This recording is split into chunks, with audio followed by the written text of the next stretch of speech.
성경에서 이 말은 굉장히 중요한 그리고 그 말은 어떤 면에서 처음 첫 시작 창세기부터 요한계시록까지를 이렇게 한 줄로 이끄는 아주 미세한 줄기처럼 나타납니다. 하나님의 첫 창조가 어떻게 나타납니까? 빛이 있으라 라는 말씀으로 나타나게 됩니다. 하나님은 말씀으로 세상을 지으시고 에덴 동산에서 자신이 창조한 사람과 관계를 맺으십니다. 그리고 나서 하나님께서 뭐라고 말씀하시죠? 보시기에 좋다라고 말씀하십니다. 많은 신학자들이 이 관계를 신약의 언어로 코이노니아 라고 말합니다. 이 코이노니아라는 말은 참여하다, 나누다, 친교, 교제라는 말로 번역이 됩니다. 그래서 그렇게 하나님께서 만드신 세상, 하나님께서 보시기에 좋아하셨던, 그래서 창조주와 피조물이 코이노니아를 맺는 이 에덴 동산을 망가뜨리는 것 역시 말임을 우리가 알고 있습니다. 사탄은 굉장히 교묘하게 말을 비틉니다. 정령 죽으리라 라고 하신 하나님의 말씀을 죽지 않을 것이다 라고 말을 비틀고 선과 악을 알게 하는 나무의 열매, 하나님의 말씀과 거룩함을 상징하는 이 열매를 그저 탐욕의 대상으로 전락시켜서 코이노니아가 가득했던 이 에덴의 동산을 변질시켜 버립니다. 그러나 그럼에도 하나님께서 이 구약과 신약 그리고 지금까지 이어지는 이 비틀어진 말들을 하나님께서 포기치 않으시고 우리가 하나님의 형상으로 회복될 수 있도록 주님이 계속해서 자신의 일을 행해 가시죠. 성경은 그 사실을 우리에게 굉장히 중요하게 전해줍니다. 잠깐 살펴보면 이집트의 노예로 있던 이 이스라엘의 백성들이 그들이 이제 살아야 할 방법, 그들이 살아야 할 방법을 이집트에서 구해내셔서 어떻게 알려주시죠? 광야에서 시내산에서 모세를 통해 알려주실 때 출애굽기 20장 1절이 이렇게 시작합니다. 같이 읽어볼까요? 같이 고백합니다. 시작! 이 모든 말씀은 하나님이 하신 말씀이다. 분명히 우리가 아는 것처럼 이건 뭐예요? 십계명이죠. 그러면 이것은 하나님의 법이다. 하나님께서 계명을 가르쳐 주셨다가 아니라 지금 뭐라고 기록되어 있습니까? 말씀이라는 것이죠. 구약의 예언자들도 이 이스라엘의 지도자들이 하나님의 법에서 물러나 있을 때, 하나님의 법에서 멀어질 때마다 뭐라고 외칩니까? 여호와께서 이렇게 말씀하셨다라고 선지서 곳곳에서 이야기하는 것을 보게 됩니다. 그럼에도 여전히 이스라엘은 패역하고 말씀은 힘이 잃어버린 듯한 그 시대 가운데 하나님이 놀라운 일을 행하시죠. 요한복음 1장 1절 같이 읽어볼까요? 시작! 태초에 말씀이 계셨다. 그 말씀은 하나님과 함께 계셨다. 그 말씀은 하나님이셨다. 14절 같이 고백합니다. 말씀이 육신이 되어 우리 가운데 사셨다. 우리는 그의 영광을 보았다. 그 영광은 아버지께서 주신 독생자의 영광이며 그 안에는 은혜와 진리가 충만하였다. 요한은 우리가 보고 만질 수 있는 존재, 이 인간의 몸이 되신 말씀, 그것이 바로 예수 그리스도라고 우리에게 말해줍니다. 그럼 이렇게 정리할 수 있죠. 창조주 하나님은 어떤 분이에요? 말씀이신 하나님이시죠. 예수님은 어떤 분이십니까? 말씀이 육신이 되신 하나님이시죠. 그러면 성령님은 어떤 분이실까요? 우리에게? 하나님의 말씀과 단절되어 있던 사람을 그 말씀으로 연결해 주시는 분이신 것입니다. 그래서 이 성령님을 뭐라 그래요? 파라클레이토스. 우리를 도와주시는 분, 우리를 변호해 주시고 우리를 도와주시는 보혜사 성령님이라고 말하는 것이죠. 그래서 오늘 본문이 이 성령님에 대해서 굉장히 자세하게 우리에게 알려줍니다. 부활하신 예수님께서 승천하시기 전까지 제자들과 함께 지내면서 하나님 나라를 설명해 주시면서 제자들에게 뭐라고 말씀하시냐면 예루살렘을 떠나지 말고 내게서 들은 아버지의 약속을 기다려라. 너희는 성령으로 세례를 받게 될 것이다 라고 말씀하십니다. 이 말씀에 순종하여 예수님이 승천하신 이후에 120여 명 정도의 예수님의 제자들이 모여서 매일 기도를 하고 있었죠. 그리고 마침내 오순절에 성령이 임하게 됩니다.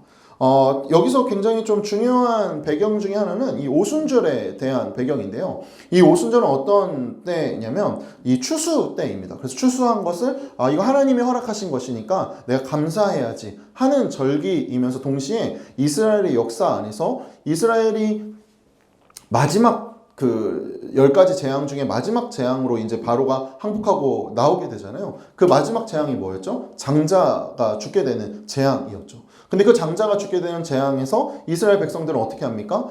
이 어린 양의 피를 문설주에 발라가지고 그 피를 바른 자들만은 살아남게 되죠. 그래서 패스 오버, 넘어갔다 해서 그날을 유월절이라고 지키게 되고 그 유월절이 지난 오순, 순이 10이라는 뜻인데 5번의 10이니까 50일 뒤에 이제 광야의 시내산에서 말씀을 받게 된 것. 그래서 하나님의 말씀을 받게 된 것을 기억하는, 그래서 기념하는 절기가 오순절인 것입니다. 그래서 이 유월절과 오순절을 지키기 위해 이 예루살렘에 있는 사람들과 더불어 온 유대에 있는 사람들, 더불어 그 주변 지역에 사는 여러 나라에 있는 사람들도 함께 와서 이 예루살렘에서 예배를 드리고 그것을 지키는 것이 그들의 신앙을 지키고 그들의 삶을 이어가는 방식이었던 것이죠. 그런데 이 오순절에 어떤 일이 일어납니까? 갑작스럽게 세찬 바람이 제자들이 기도하는 그 공간에 임하게 되면서 온 집안을 가득 채우고 불길이 솟아오르면서 그 불길이 혀의 모양으로 각 사람 위에 내려앉았다 라고 기록하고 있습니다. 기다리는 제자들에게는 굉장히 갑작스러운 일이었지만 이것은 하나님의 계획가심 안에서 이루어진 일이었습니다. 이건 우리가 당연히 알고 있죠. 근데 이걸 더 확실하게 확인할 수 있는 것은 2장 1절에 보면 되어서라고 번역된 단어가 심플레로라는 단어인데 이 단어가 누가복음 9장에서 어떻게 쓰이냐면 예수께서 하늘에 올라가실 날이 찼다 라고 번역됩니다. 근데 이 원어에 좀 더 가까운 의미는 찼다라는 것이죠. 빈독의 물이 서서히 차오르기 시작해서 마침내 가장자리까지 찰랑찰랑 채워져서 한 방울 떨어지는 순간 넘치게 되는 그 차오름을 설명하는 단어가 바로 이 심플레로인데, 그러니까 2장 1절, 이 사도행전 2장 1절을 직역하면 오순절의 날이 충만하게 채워져 가고 있을 때 그때 바로 성령께서 임하셨다라는 것이죠. 여기서 우리가 굉장히 확실하게 바라보게 되는 것은 하나님의 일하심은 우리가 생각하는 대로, 우리가 원하는 방식대로 이루어지지 않는다는 것입니다. 왜 그럴까요? 우리가 생각하고 우리가 원하는 방식대로 이루어지는 순간 우리는 하나님의 형상만큼 커지는 것이 아니라 우리의 비틀려진 상태로, 우리의 갇혀진 상태로밖에 자랄 수밖에 없기 때문입니다. 그렇기 때문에 하나님께서는 자신의 계획 안에서, 자신의 뜻 안에서 우리에게 자신의 일을 드러내시는데 그건 우리가 어떻게 느끼게 되는 거예요? 갑작스럽게 느끼게 되는 경우가 훨씬 많은 것이죠. 그러니 우리가 이 갑작스러운 하나님의 일을 발견하기 위해 필요한 것이 무엇일까요? 제자들이 어떻게 기다리고 있었죠? 기도하고 있었죠. 그래서 기도가 중요한 것입니다. 우리가 기도하지 않으면 어떻게 돼요? 마음이 이끄는 대로 살게 됩니다. 기도하지 않으면 당연히 내가 보이는 대로 살게 됩니다. 기도하지 않으면 내 안에 있는 대로 살게 되는 수밖에 없죠. 근데 기도하게 되면 자꾸 어떻게 돼요? 처음에는 내가 갖고 있는 것, 내가 원하는 것을 들고 나가다가 마침내 어떻게 됩니까? 그래도 하나님이 이 안에서 선하신 일을 행하시지. 그래, 하나님이 오르시지. 내 안에 있는 말씀이 떠오르고 내 안에 있는 어떤 찬양, 어떤 내가 들었던 어떤 말씀들이 떠오르면서 하나님으로 채워지게 되는 것이 바로 기도의 자리이지 않습니까? 그 순간 우리가 무엇을 확인하게 됩니까? 하나님의 행하시는 일들을 바라보게 되는 것이죠. 성령님의 임함으로 인해서 제자들에게 어떤 일이 일어났죠? 어떤 초능력이 생기고 막 갑자기 날개가 돋고 그렇지 않죠. 제자들의 마음과 입술이 변화되게 됩니다. 이 변화가 어떻게 나타났다고 오늘 본문은 말합니까? 갑자기 다른 나라 말을 하게 된 것이죠. 그런데 이 모였던 120명의 사람들은 각자 다른 나라에 있던 사람들이 아니라 대다수가 아니라 사실은 전부 갈릴리 사람이었던 것 같아요. 왜냐하면 이 바깥에 있는 사람들이 이 변화된 사람들을 보고 아니 저 사람들 갈릴리 사람인데 어떻게 우리가 알아들을 수 있는 말을 하지? 라고 말했던 걸로 봤을 때 갈릴리 사람들이었던 것이죠. 그래서 이걸 확인할 수 있는 것이 2장 7절에서 8절 말씀입니다. 사도행전 2장 7절에서 8절 말씀 같이 읽을까요? 시작. 그들은 놀라서 신기하게 여기며 말하였다. 보십시오. 말하고 있는 이 사람들은 모두 갈릴리 사람이 아니오. 그런데 우리 모두가 저마다 태어난 지방의 말로 듣고 있으니 어찌 된 일이오. 근데 여기서 궁금한 건 갈릴리 사람인 걸 어떻게 알았을까요? 그죠? 갈릴리 사람이라고 뭐 써붙이고 다니는 것도 아니고 저희 다 갈릴리 사람이다 막 지나가면서 말하는 것도 아닌데 어떻게 알았을까 싶은데 당시 갈릴리는 굉장히 변방으로 취급받던 곳이었습니다. 갈릴리에서 무슨 선한 것이 나겠느냐라고 나다나엘이 말할 정도로 갈릴리는 주목받지 못하는 곳이었죠. 그래서 아니 어디 시골 촌놈이에서 그 어디 시골을 맡고 있는 게 바로 갈릴리였던 것입니다. 그런데 이들이 이런 취급을 당했던 여러 이유 중에 하나가 발음이었다는 거예요. 우리가 우리나라만 하더라도 어느 지방의 사투리를 듣게 되는 순간 우리 어떻게 생각해요? 아, 저 사람은 저 정당을 지지하겠지. 저 지역은 그 정당을 지지하는 곳이니까 당연히 이 사람은 그런 정치색을 가지고 있겠지. 대화를 나누지 않고 그 사람이 어떤지 살피지도 않지만 말을 듣는 순간 그 뉘앙스로 우리가 추측하게 되잖아요. 근데 이 당시에는 훨씬 심했던 것이죠. 그래서 굉장히 무시받는 사람들이 바로 이 갈릴리 사람들이었던 것입니다. 그런데 바벨탑에서는 인간이 스스로 높아지고자 하다가 흩어졌지만 지금 오순절에는 성령이 임하심으로 어떤 이들을 사용하십니까? 굉장히 낮고 굉장히 사람들이 주목하지 않고 그저 변방에 내몰려 있는 이 흩어진 사람들을 통하여 모으시는 일이 일어난 것입니다. 그래서 이 모인 사람들이 어떤 말을 했는지를 누가는 굉장히 상세하게 우리에게 기록해주죠. 9절에서부터 11절을 보면 굉장히 상세하게 여러 나라들을 하나씩 말해줍니다. 그러니까 우리로 따지면 뭐 중국, 뭐 일본, 뭐 러시아, 뭐 이런 데서 온 거죠. 그러니까 뭐 제1교포, 제중교포 뭐 이런 거예요. 그러면 거기서 태어난 사람이니까 당연히 어느 말이 더 편할까요? 일본 말이 편하겠죠. 중국 말이 편하고 러시아 말이 편하겠죠. 그런데 자기들이 무시했던 그냥 시골 촌놈들의 입에서 우리가 태어나서 자란 나라의 말이 들리는 것입니다. 그런데 이 사실에 사람들이 두 가지 반응을 하죠. 어떻게 반응합니까? 한 부류는 놀랍니다. 어떻게 이런 일이 일어날 수 있지? 근데 또 다른 한 부류는 어떻게 해요? 조롱하더라는 것이죠. 우리가 살아가면서 사실 굉장히 여러 말들을 경험하게 됩니다. 요즘 저도 제 자신에게 좀 나를 깊이 이렇게 좀 세우는 것이기도 한데 우리가 하는 말들을 곰곰이 살펴보면 어떤 말은 관계를 연결하기도 하지만 어떤 말들은 관계를 단절시키기도 하죠. 내가 집 안에서 혹은 내가 내 자신에게 혹은 내가 누군가의 만남 안에서 나누는 대화들을 찬찬히 살펴보면 어떤 대화들은 관계를 돈독하게 하고 누군가를 위로하고 세우는 말이기도 하지만 어떤 말들은 관계를 끊어내고 무시하는 말들이 우리 안에 있다라는 것을 바라보게 됩니다. 그런데 이것을 참 잘 보여주는 것이 창세기 11장에 나오는 바벨탑 사건입니다. 창세기 12장에서 하나님이 아브라함을 믿음의 조상으로 불러내시죠. 근데 그 믿음의 조상을 하나님이 부르시기 전에 어떤 상태였는지, 이 땅이 어떤 상태였는지를 굉장히 잘 보여주는 사건인데 사람들이 이제 도시를 만들었던 것 같아요. 그래서 그 도시를 만들고 그 도시에 탑을 쌓아서 꼭대기를 하늘에 닿으려고 합니다. 왜 그렇게까지 하려고 했는지는 모르겠지만 근데 그 하늘이 궁금해서가 아니라 이들이 뭐라고 말하냐면 우리들의 이름을 날리고 온 땅 위에 우리가 흩어지지 않기 위해서 이 바벨탑을 쌓는 거다라고 말하더라는 것이죠. 그런데 곰곰이 생각해 보세요. 이름을 날리고 내가 쌓은 것이 흩어지지 않기를 원하는 것. 이건 지금 이 시대를 사는 우리에게도 크게 다르지 않습니다.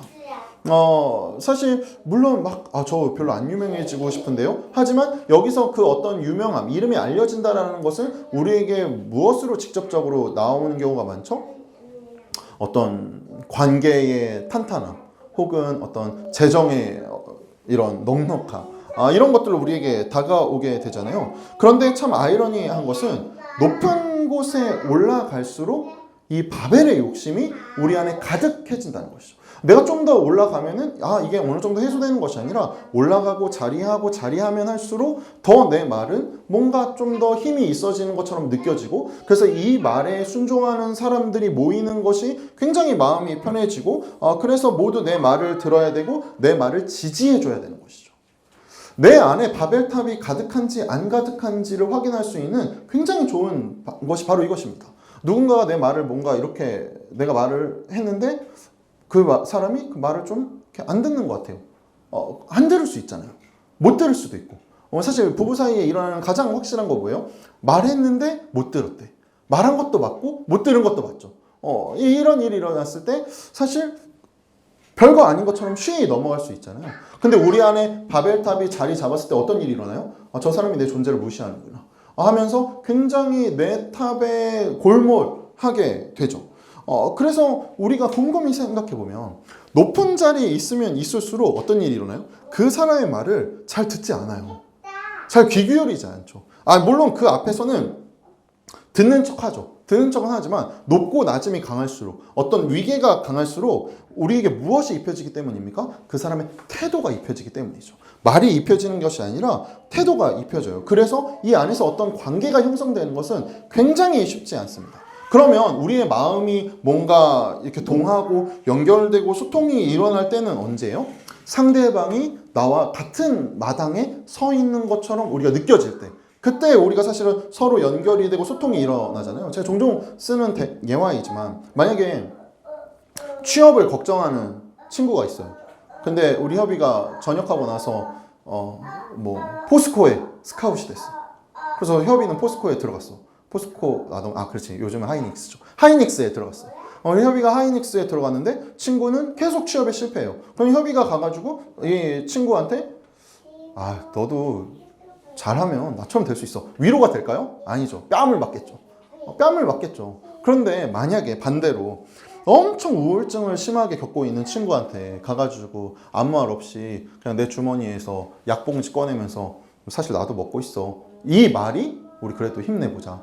이 말이 사실은 훨씬 더 큰 위로가 되잖아요. 그런데 이거 우리 모르지 않죠. 모르지 않는데 자꾸 자랑하고 싶고 더 잘 되는 것만 뭔가 이미지를 포장하고 싶고, 이 바벨탑을 쌓는 이 바벨탑의 저주가 여전히 우리 가운데 계속 이어지고 있는 것입니다. 이 비틀어진, 사탄이 만들어낸 이 비틀어진 말이 사회 곳곳에, 우리가 자라고 있는 어떤 세상에서, 우리가 있는 가정에서, 우리가 처한 회사에서 이것이 당연한 현실에서 살고 있기 때문에 우리도 어떤 올바른 말로 그렇게 해서 올바른 소통으로 가기보다 뭔가 비틀려진 게, 뭔가 좀 내성을 그래도 나는 쌓아야지, 내 약함을 보여줄 수는 없어 하는 방식으로 굽은 마음을 우리가 갖게 되기 때문입니다. 그런데 하나님께서 그런 우리를 포기치 않으신다라는 것입니다. 예언자들을 통해서 계속 말씀해 주시고, 마침내 자신이 그저 인간의 몸을 입고 오셔서 이 바벨탑으로 무너지지 않는 삶이 무엇인지를 보여주시고, 그리고 보좌 우편으로 올라가신 이후에 성령을 보내셔서 그 성령이 임함으로 어떤 일이 일어납니까? 사람들이 무시하고 인정하지 않던 갈릴리 사람들의 입술로 하나님의 큰 일을, 물론 그 하나님의 큰 일이 세세하게 무엇인지는 기록되어 있지 않지만 이후에 연결되는 베드로의 설교로 짐작해 볼 때 예수 그리스도에 관한 이야기였겠죠. 그것을 말하고 있음을 보게 된다라는 것입니다. 그래서 4절의 말씀에 보면은 어떻게 이야기합니까? 그들이 2장 4절 같이 읽어볼까요? 시작. 그들은 모두 성령으로 충만해서 성령이 시키는 대로 각각 다른 방언으로 말하기 시작하였다. 여기서 중요한 포인트는 뭘까요? 각각 다른 방언으로 말하기 시작하였다가 아니죠. 그 앞에 뭐라고 써 있습니까? 그렇죠. 그냥 제자들이 외국말을 막 해서 사람들이 놀란 게 아니에요. 물론 외국말을 해서 놀란 것도 있었겠죠. 그러나 그 다음에 보면 베드로의 설교 이후에 3,000명이 회심을 하고 세례를 받게 됩니다.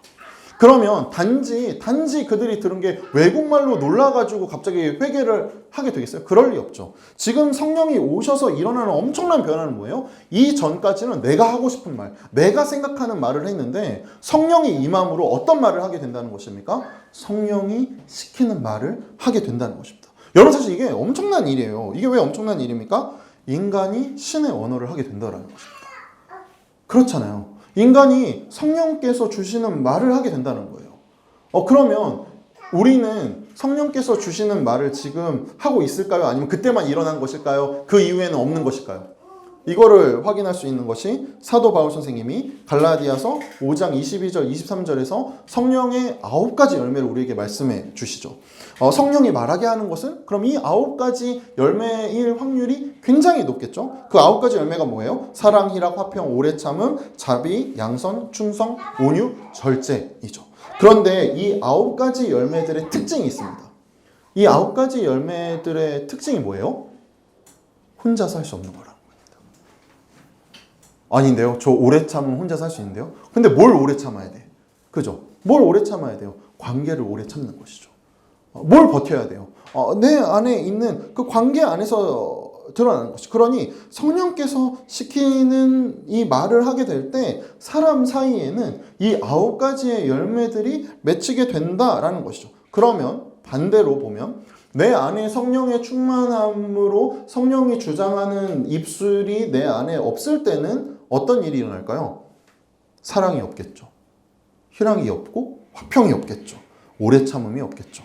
자비, 양성, 충성, 온유, 절제가 없겠죠. 이것이 내 안에 바벨탑이 쌓아지고 있는 것인지 성령이 충만해지고 있는지 신자가 자신의 삶을 살필 수 있는 방법인 것입니다.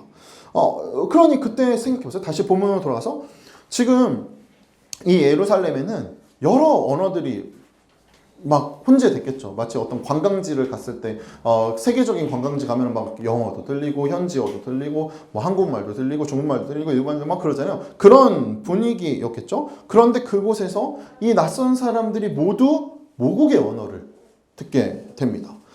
하나님이 오셔서 하나님의 일을 하실 때 이것이 굉장히 중요한데 다 모두가 똑같이 헬라어를 하게 된다거나 모두가 똑같이 아람어를 듣게 된다거나 모두가 똑같이 히브리어를 듣게 될 수도 있잖아요. 근데 하나님 그런 방식을 안 하시죠. 그들의 언어를 지키시고 그들의 문화를 지키시고 그들의 살아온 그 세월을 지켜가시면서 동시에 그 마음 안에는 동일한 것을 담아내시는 것이죠.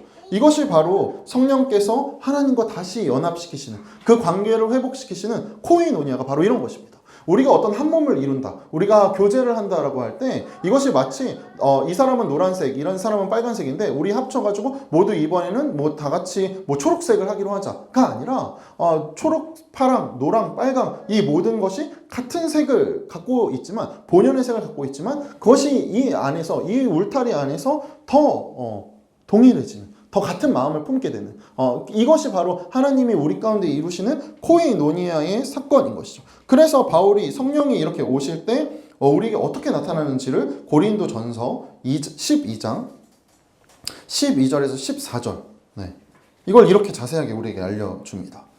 같이 볼까요? 고린도전서 12장 12절에서 14절 한 목소리를 같이 고백합니다. 시작! 몸은 하나인데 많은 지체가 있고 몸의 지체는 많지만 한 몸임과 같이 그리스도도 그러합니다. 우리는 유대 사람이든지 그리스 사람이든지 종이든지 자유인이든지 모두 한 성령으로 세례를 받아서 한 몸이 되었고 또 모두 한 성령을 마시게 되었습니다. 몸은 한 지체가 아니라 여러 지체로 되어 있습니다. 지금 성령 안에서 너가 유대인이냐 헬라인이냐 하던 이 인종 구분이 너가 종이냐 자유인이냐 했던 계급 구분이 사라지게 된다라는 것입니다. 인간 사회를 오랫동안 비틀어온 이 비틀어진 틀을 버리고 내 곁에 있는 내 앞에 있는 사람을 어떤 분류로 시대가 만들어낸 분류로 혹은 내 소유로 바라보는 것이 아니라 나의 지체로 여기는 코이노니아 진정한 관계로 초대받게 되는 것 이것이 성령이 우리 가운데 임재하실 때 일어나는 일이라는 것입니다. 우리 산터의 예배 안에 코이노니아의 시간이 있잖아요. 이 코이노니아의 시간을 우리가 왜 가질까요? 같은 질문을 가지고 모두가 같이 고민하는 것입니다. 그런데 그 고민 안에서 그러니까 모두가 똑같은 대답을 하는 것이 아니라 각자의 형편을 자극하는 그 질문이 내 안에 있는 어떤 마음을 자극하는 것을 어떤 지체의 입술을 통해 듣게 되고 우리가 그의 삶에 참여하게 되는 것이죠. 그래서 코이노니아 하고 나서 우리 어떻게 해요? 공동체 기도를 하는 것이죠. 우리의 지체의 어떤 생각과 마음과 혹은 여러 고민들 가운데 우리가 이 한 몸임을 기억하는 굉장히 중요한 어떤 우리의 신앙적인 선언인 것입니다. 왜 그래요? 우리가 한 몸이기 때문인 것이죠. 오늘 본문을 많은 신학자들이 교회의 탄생이라고 말합니다. 지금 교회가 어떻게 탄생하고 있습니까? 첫 번째는 예수님의 말씀에 순종한 사람들로 인하여 탄생되었죠. 근데 그 사람들이 어떤 사람들이었어요? 세상에서 잘 나가고 모두가 부러워하고 뭐 삼성전자, 하이닉스 주식 100주씩 갖고 있고 이런 사람 아니죠. 뭐예요? 사람들이 멸시하고 저 사람들한테 무슨 선한 것이 나오겠어. 아니 저 사람들은 갈릴리 사람들이잖아 라고 그냥 하는 그 사람들의 기다림, 그리고 마침내 임하신 성령으로 성령께서 그 기다린 제자들의 입술을 움직여서 말하게 하심으로 그들 각 사람, 그 주변에 있던 사람들에게 하나님과의 관계가, 이 코이노니아가 회복되게 하셨다라는 것입니다. 그러니 성령 안에서 우리가 있는 이 만남이 그저 어떤 우연이라던가 어떤 그냥 세상적인 그냥 관계로 나타나는 것이 아닙니다. 이것은 뭐예요? 하나님께서 우리를 통해 자신을 드러내고자 하시고 우리가 그리스도의 한 몸이라는 것을 드러내시는 사건인 것이죠. 그런데 성령께서 이루어가신 이 코이노니아의 신비가 눈앞으로 드러나는 것, 우리가 눈앞으로 경험하는 성사, 성례가 있습니다. 그게 뭘까요? 그게 바로 세례입니다. 그게 세례죠. 우리가 세례 받았다라는 사실은 이미 우리에게 내 생각과 내 자아보다 더 크신 성령께서 임해 계시다라는 증거인 것입니다. 세례 받았잖아요. 그죠? 세례 받았잖아요. 그 세례, 내가 세례 받았다는 것은 뭐가 선언된 거예요? 내 안에 나의 에고와 나의 어떤 욕망보다 이미 내 안에 내주하시는 성령이 계시다라는 선언인 것입니다. 그러니 우리 안에 가득 차오르신 이 성령께서 우리를 그 자아에서 구원해내시고 그리스도의 길과 이를 따르는 교회 공동체로 초대하셔서 이 안에서 우리는 어떤 일을 행하는 거예요? 이 안에서 코이노니아를 이루며 동시에 우리 곁에 있는 사람들이 코이노니아를 하나님과 이룰 수 있도록 초대하는 자들이 바로 교회인 것입니다. 이것이 몸된 교회인 것이죠. 그래서 이후에 이 일들에 대해 해명하기 위해 베드로가 설교를 하고 나서 어떤 일이 이 교회 가운데 일어나게 되냐면 사도행전 2장 42절에서 47절 말씀입니다. 우리 번갈아 가면서 읽을까요? 제가 먼저 읽겠습니다. 그들은 사도들의 가르침에 몰두하며 서로 사귀는 일과 함께 음식을 먹는 일과 기도에 힘썼다.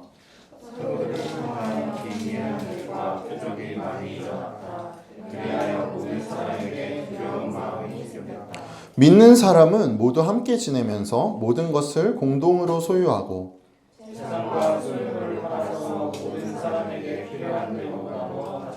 그리고 날마다 한 마음으로 성전에 열심히 모이고 집마다 빵을 떼면서 순수한 마음으로 기쁘게 음식을 먹고 그래서 그들은 모든 사람에게서 호감을 샀다. 주께서는 구원받는 사람을 날마다 더하여 주셨다. 지금 교회가 어떻게 되고 있습니까? 사도들의 가르침을 배우고 그리고 구약 말씀이 어떻게 하나님이 예수 그리스도를 약속하신 것인지 예수님이 어떻게 하나님 나라를 설명해 주시는 건지 이미 임하였으나 아직 오지 않은 그것을 배우고 더불어서 서로 사귀는 일, 여기서 이 사귀는 일이 바로 코이노니아라는 단어입니다. 이게 헬라어로 코이노니아라는 단어가 여기에 쓰였어요. 그래서 예수 그리스도를 인해서 하나님과 화목해 되어서 성령의 충만함이 어떻게 돼요? 한 사람을 통해 채워짐으로 말미암아 그것이 넘어서 내 곁에 있는 이들과 함께 충만함을 누리게 되는 것이죠. 그래서 함께 교제하고 음식을 먹고 이 기도에 힘쓰고 이 일이 어떻게 일어나는 것입니까? 말의 회복으로부터 일어나는 것이죠. 입술의 회복으로부터 일어나는 것입니다. 입술의 회복이 관계의 회복이 되고 그 관계의 회복은 어디까지 나타난 거예요? 소유의 방식이 바뀐 것이죠. 생각해 보세요. 여기서 지금 가장 불행한 사람이 누굴까요? 가장 사회적으로 높은 자리에 있고 재산이 가장 많은 사람이 가장 억울하겠죠. 그죠? 야자타임 하면은 가장 손해보는 사람 누구예요? 나이가 가장 많은 사람. 그렇잖아요. 우리가 뭔가 어디에 도네이션을 이렇게 할 때 사실 그 도네이션 가장 많이 한 사람이 사실 가장 많은 손해를 보는 건데 우리가 왜 별로 이렇게 그렇게 안 생각해요? 훨씬 가진 돈이 더 많으니까 별거 아니라고 생각하게 되지만 사실 진짜 그런 거잖아요. 그런데 이게 뭐예요? 성령께서 임하시는 순간 어떤 일이 되는 거예요? 이것이 내 것이 아니게 되는 것이죠. 이것이 내 것이 아니게 되는 것이죠. 저는 이 은혜가 우리 산터에 임하기를 진짜 축복합니다. 내 것이라고 생각하는 순간 우리는 어떻게 돼요? 그게 내 존재가 되죠. 바벨탑이 무너질 수가 없어요. 왜? 바벨탑 무너지면 내가 무너지는 건데 그걸 지키기 위한 방법이 늘어나는 것이죠. 내 굳은 마음을 나는 원래 이런 사람이에요. 여러분 원래 그런 사람이 어디 있어요? 그리스도인 중에 원래 그런 사람이 어디 있어? 우리 다 예수님 닮아가는 거지. 그렇지 않아요? 그 틀이 점점점 깎여 나가는 거예요. 점점점 깎여 나가면서 동시에 우리 안에서 어떤 양식으로 변해요? 카드 명세서가 바뀌는 것입니다. 내가 하나님 앞에 얼마나 올바로 서 있는지 확인할 수 있는 가장 좋은 방식이 뭘까요? 카드 명세서죠. 내가 어디에 돈을 가장 많이 쓰고 있는가, 내가 어디에 가장 많은 시간을 보내고 있는지 너무 확연하게 우리에게 보내주잖아요. 그러니 성령께서 우리에게 임하실 때 우리 안에는 어떤 일이 일어나게 돼요? 내 것, 내 탑, 내 안에서 지금 보니까 제가 좀 어려워 보이던데? 내가 이번에 어떤 뉴스나 뭐 이런 거 봤는데 저쪽에 좀 이렇게 마음이 가던데? 어떻게 돼요? 하나님의 시선이 임하게 되는 것이죠. 이웃의 필요가 내 안에 채워지게 되는 것입니다. 이것이 신자가 성령 안에서의 충만하다라는 증거인 것이죠. 그 순간 우리 안에 어떤 일이 일어난 거예요? 언어의 장벽, 계급의 장벽, 인종의 장벽이 무너진 것이죠. 우리가 왜 지구 반대편에서 전쟁의 참상 가운데 있는 이들을 위해서 왜 마음 아파요?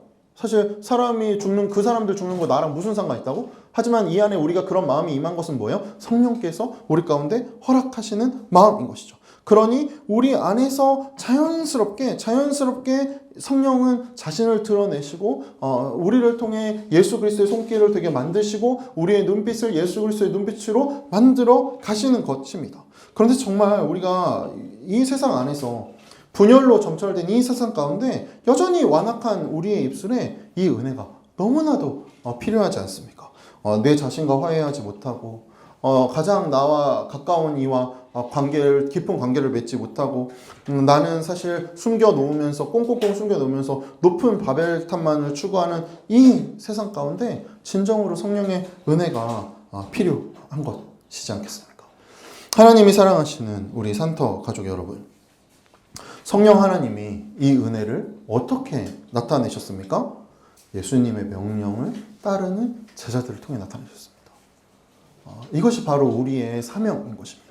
우리가 세상 가운데 나타내야 하는 것인 것이죠. 그 제자들로 인해서 예수님을 통해 하나님과 화목하게 된 이 제자들을 통하여 전혀 알지 못했던 예수님을 전혀 알지 못하고 예수님에 대해서 어떤 마음도 갖지 못했던 사람들을 통해서 심지어 우리가 아는 것처럼 이 조선 땅에 미국에서 정말 그 당시에 대학을 간 사람이 1%도 안 된 시기에 대학을 나온 그 젊은 청년들이 조선 땅에 와가지고 자식 새끼 이 땅에 묻어가면서 그러다가 자기도 풍토병에 걸려서 30 이전에 죽으면서 무엇이 우리 가운데 남습니까? 복음이 남죠. 얼마나 무용해요? 얼마나 비참해요? 얼마나 쓸모없는 삶 같아요? 그렇지만 그것이 무엇입니까? 세상에서는 무용하다 말하지만 영원한 나라에서 가장 가치 있는 일이기 때문인 것이죠. 그러니 교회는 세상이 할 수 있는 만큼만을 보여주는 것이 아닙니다. 신자는 세상이 하는 만큼 하는 사람들이 아닌 것입니다. 아니 어떻게 그럴 수 있어? 그런 거 너 너무 힘들잖아. 맞아, 나 사실 너무 힘들어.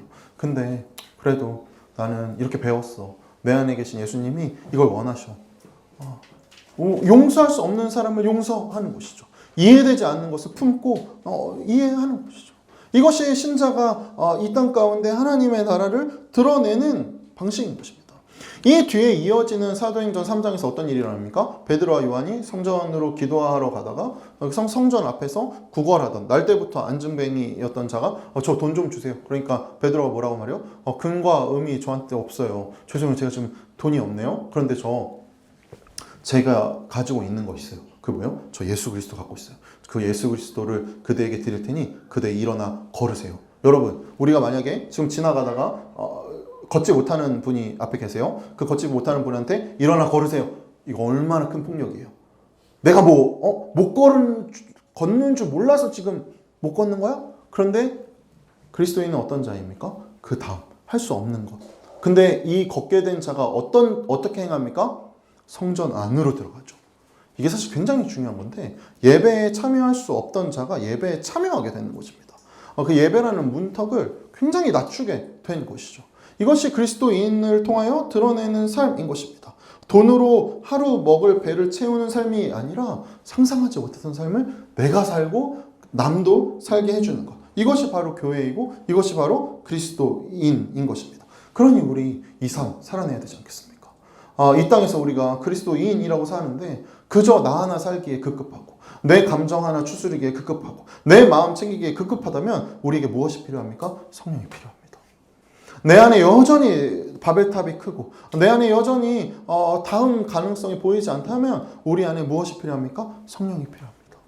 그러나 우리가 반드시 기억해야 하는 것은 성령께서 내 안에 오실 때, 내 안에 채워질 때 우리 안에서 자연스럽게 나에게 골몰되었던 내가 바라보고 있던 것들이 하나 둘씩 녹아내리기 시작한다는 것입니다.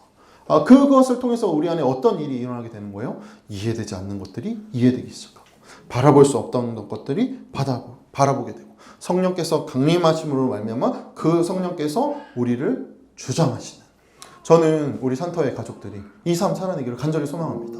회사 안에서, 가정 안에서 내가 살 수 있는 만큼, 내가 할 수 있는 만큼의 삶을 살아내는 삶이 아니라 정말 성령께서 주장하셔서 나 이런 말 잘 못하는데 어떻게 내가 이런 말을 했대? 하는 사건이 나는 이런 거 진짜 힘들어하는데 어떻게 내 마음이 이렇게 편안했대? 그건 뭘까요?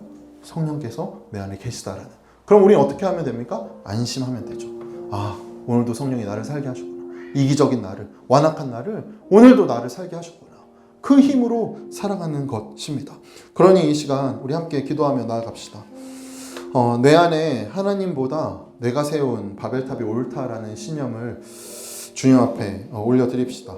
그래서 이 시간 비틀려진 우리의 언어를 주님 끊어내 주시기를, 그래서 성령께서 진리의 말로 채워주시고 우리의 언어가 분열시키고 단정하고 정죄하는 말이 아니라 진정한 코이노니아를 이루는 입술로 그 삶으로 우리 살게 해달라고 이제 함께 기도하도록 하겠습니다. 같이 기도합니다.